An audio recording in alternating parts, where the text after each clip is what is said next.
அனைவருக்கும் வணக்கம். இன்றைய ஒரு உதாரண வீடியோவில் மனநோய் பாதிக்கப்பட்ட ஜாதகம் இப்படி இருக்கும். அதாவது மனநோயாளி என்பது வேறு, மன அழுத்தம் என்பது வேறு. மன அழுத்தங்கிறது டிப்ரெஷன். அதாவது ஜென்மச்சனி அஷ்டமச்சனி காலங்களில் 6, 8ஆம் அதிபதி தசாபுத்தி காலங்களில் ஒருவருக்கு மன அழுத்தம் ஏற்படும். அதாவது நடக்கின்ற சம்பவங்களை வைத்து அவர் கடுமையான மன உளைச்சலுக்கு ஆளாகி தான் இயல்பாக ஈடுபடும் வேலைகளில் சற்று கவனம் செலுத்த முடியாமல் சிரமப்படுவார். இதுவே மனநோய் என்பது தான் என்ன செய்கிறோம் என்று தன்னை அறியாமல் செய்வது. இதுதான் மன அழுத்தத்துக்கும் மனநோய்க்கும் உள்ள வேறுபாடு. இந்த மன அழுத்தம் இப்போ பார்த்திங்கன்னா பெரும்பாலான பேருக்கு அந்த வரும். இன்றைய கால சூழ்நிலையில் பார்த்திங்கன்னா எல்லாமே அதாவது இயந்திர வாழ்க்கையாக போய் கொண்டிருக்கும் நிலையில் ஒருவருக்கு மன அழுத்தம் இல்லாத மனிதர் என்பதே கிடையாது. எல்லாத்துக்கும் மன அழுத்தம் இருக்கும். ஆனால் அந்த மன அழுத்தம் எந்த அளவுக்கு பாதிக்கப்படும், மனநோயாக மாறுமா இல்லையா என்பது லக்னாதிபதியினுடைய வலுவை பொறுத்தது.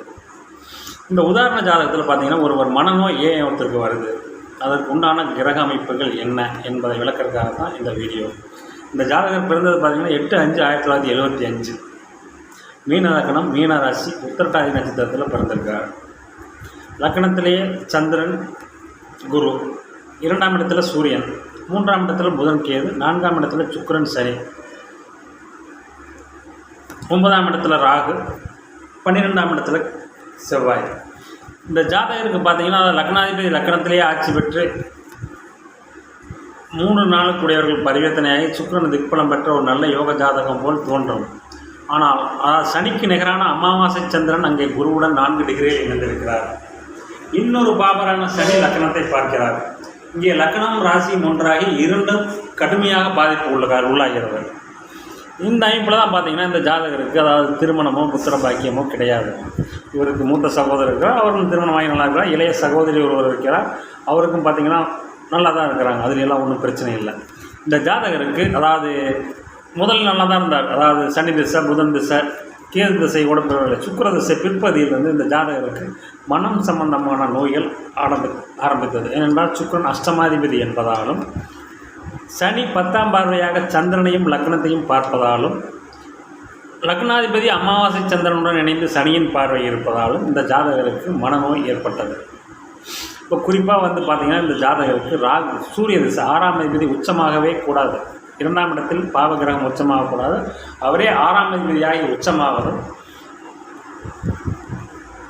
ரெண்டு பார்த்திங்கன்னா லக்னாதிபதி குரு புத்தையே இப்பொழுது நடந்து கொண்டிருப்பதாலும், ஏன்னா லக்னாதிபதி முழுசாக கெட்டு போயிட்டார்.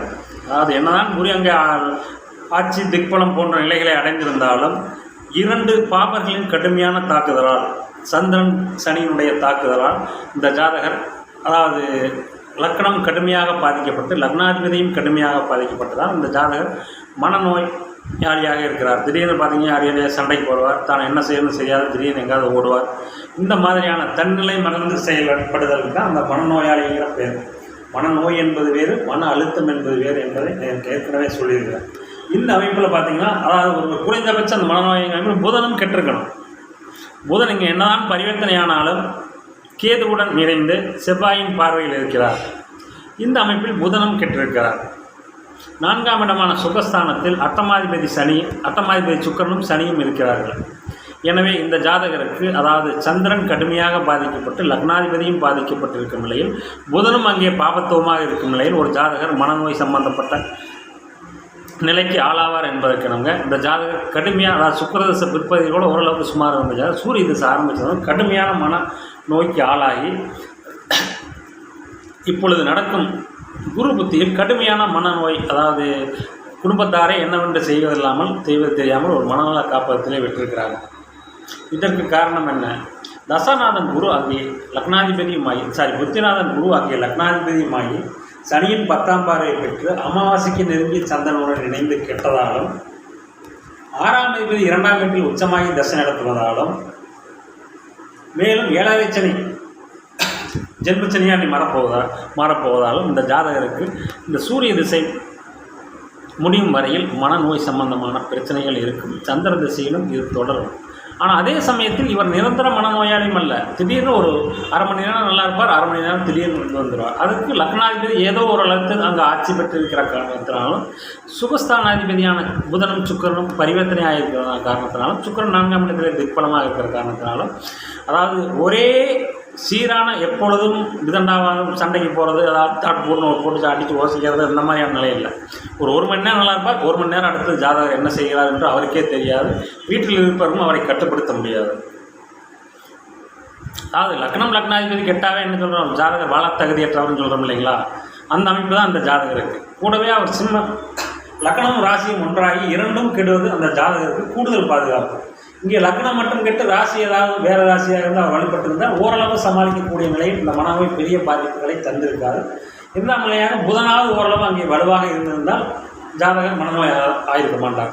அதாவது ஒருவர் குறைந்தபட்ச மனநோயாளி என்பதற்கு காரணம் சந்திரனும் புதனும் முழுமையாக கெட்டிருக்கும் நிலை தான். மேலும் லக்னாதிபதி கெட்டிருக்கும் நிலை. இந்த ஜாதகத்தில் சந்திரனும் சனியின் பார்வையில் இருக்கிறார். அமாவாசை சந்திரனாகி லக்னாதிபதி குருவும் அமாவாசை சந்திரன் இன்னொரு அமாவாசை சந்திரனுடன் இணைந்து சனியின் 10ஆம் பார்வையில் இருக்கிறார்.